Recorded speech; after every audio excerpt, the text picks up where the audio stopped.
Naaalala niyo pa ba ang unang Grand Teen Quester ng Star Circle na si Hero Angeles? Balik limelight si Hero sa kapamilya, Deal or No Deal.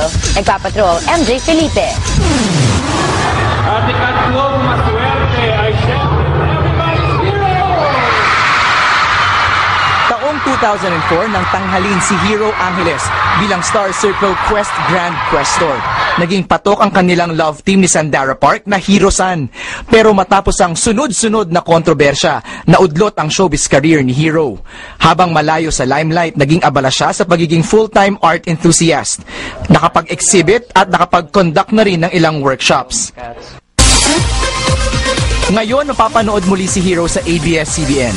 Kasama siya sa third batch ng Lucky Stars ng kapamilya Deal or No Deal. Aminado siyang naninibago pagpasok sa studio. Happy, sobrang happy. Lalo na yung pag-step ulit, game show. May halong excitement. At the same time, kinakabahan ako.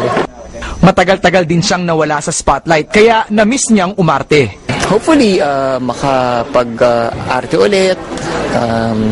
Mga shows sa afternoon or prime time, ganyan. Teleserye. Mga ganyan. Drama, ganyan.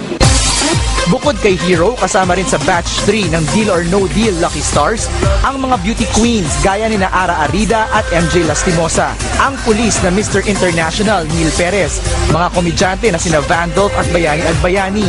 Join din sina Meg Imperial, Ella Cruz, Sylvia Sanchez, Aramina at Jason Abalos.